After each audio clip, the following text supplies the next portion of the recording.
A new milestone for gas prices nationwide. They have topped an average of $5 for the first time ever. Hello, everyone. Welcome to the Rundown. I'm Robin Winston. Here in Los Angeles County, gas is much more expensive. It's costing an average of $6.46 for a gallon of regular. That's according to new numbers by AAA. In Orange County, gas is going for $6.41. Over in San Bernardino County, gas is a little cheaper at $6.35. Riverside County drivers are paying $6.32 at the pump, and in Ventura County, $6.41. An explosive wildfire in San Bernardino County forced families to pack up and get out. Crews have been fighting the sheet fire from the air and on the ground. Several neighborhoods have been under mandatory evacuation orders, including people living along Highway 2 to Long Pine Canyon Road and Wright Mountain Road to Sheep Creek Drive.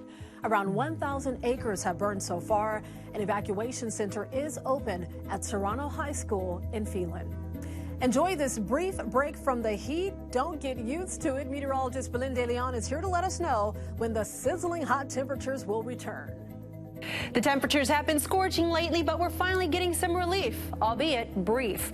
Temperatures for the Inland Empire on Monday, 86 degrees, but by the middle of the week, we're looking at highs in the mid-90s. That's about 10 degrees warmer. The start of the week, an area of low pressure is influencing our forecast up to the north.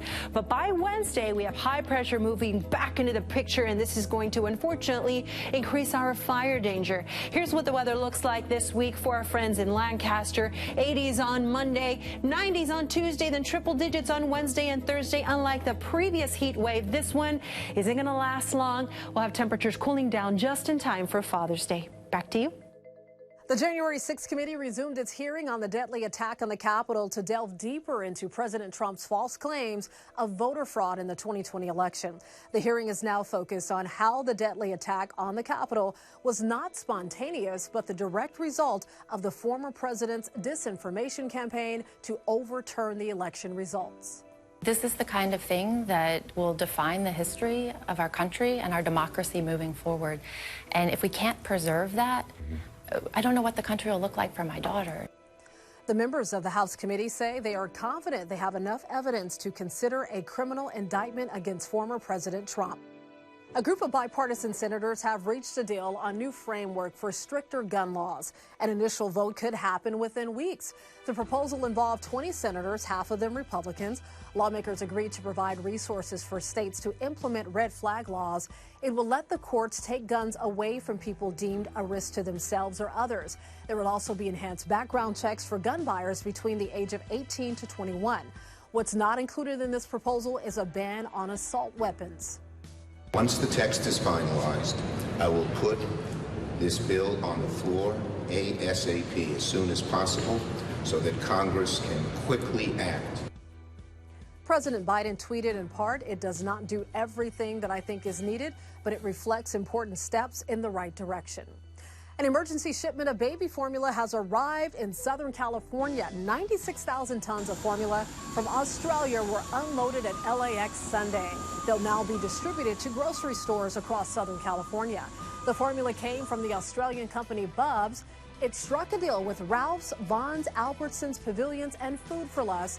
We spoke to the company's CEO. She says they scaled up production and are now running 24/7 to meet America's call for help. Really been watching the shortages and the crisis unfold, and knew that we had a infant formula product back home that we could offer. What we've just achieved collectively would really normally take a 3 to 4 month process, and we've been able to pull it off in 3 to 4 weeks. Their infant formula is expected to be available next week. She says another plane carrying more formula is set to arrive on Thursday. So if you're traveling back into the U.S., you no longer have to provide a negative COVID test. The testing requirement had been in place since 2021, developed by the Trump administration, then later tightened by the Biden administration. Airlines and other groups in the travel industry have been pushing for this change, arguing the requirement was hurting demand for international trips. But there's no guarantee it's going away for good. The CDC plans to reassess the decision in 90 days.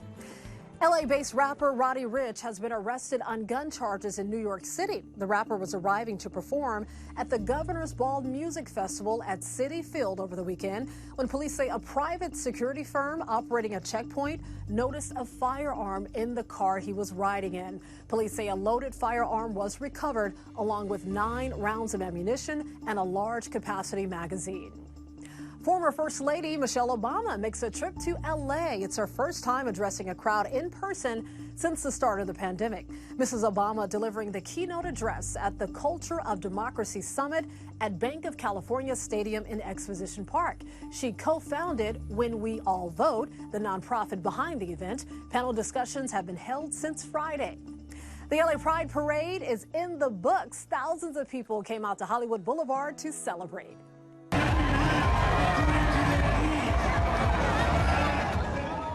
There were more than 130 parade floats, marchers, exotic cars, motorcycles, and much more, along with thousands of locals. Many came from out of town to be a part of the celebration. You can definitely feel the vibe out here. Everyone's so supportive. I love the energy. And coming from Tennessee, it's so great to see a multicultural and really supportive city. Oh my God, I have to come here because just so many people that can't make it to West Hollywood they're just so nice, and I want everybody to be just feel strength and feel happiness and feel power. Like, we love you and I love you. Is that too gay? The first permitted gay pride parade in the world was held in Hollywood on Hollywood Boulevard in June of 1970. The Hollywood Bowl is getting ready to commemorate Juneteenth. It marks the end of slavery and became a federal holiday last year. This year's event at the Hollywood Bowl will be televised around the world. Debbie Allen spoke with us from her LA studio. She says to expect quite the performance, including the LA Philharmonic. It will be the first ever performance of an all-black symphony orchestra in the Hollywood Bowl's 100-year history. Allen's dancers will perform as well. Coming together, celebrating the power of our community, our cultural identity, our legacy. The performance is billed as Juneteenth, a global celebration for freedom. Tickets are available now at HollywoodBowl.com. Jurassic World Dominion came roaring into theaters. The latest Jurassic film proves that audiences want dinosaurs to live on the big screen, that is. Baby raptor, I made a promise we would bring her home. You made a promise to a dinosaur. Yeah. What?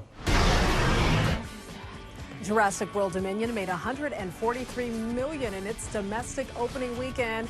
The film caps off the Jurassic World trilogy about dinosaurs running rampant in the modern era. And it also features several lead actors from the original Jurassic Park. So Tony goes to a strange loop. With that announcement, Jennifer Hudson joined an elite group of EGOT winners. That's someone who won an Emmy, Grammy, Oscar, and Tony. She snagged a Tony Award when A Strange Loop won Best Musical. She co-produced that. Hudson had previously won an Oscar for her role in Dreamgirls. She's also a 2-time Grammy winner while taking home an Emmy last year for the animated short Baba Yaga. Well, some of the most athletic dogs in the country competed in the 25th annual Purina Pro Plan Incredible Dog Challenge in Huntington Beach over the weekend. Owners say they're proud to show off their pets, and the pets love learning these new skills, of course. The athletic pups competed in everything from surfing to freestyle flying discs. Very nice. They are so cute, they are smart, and very talented.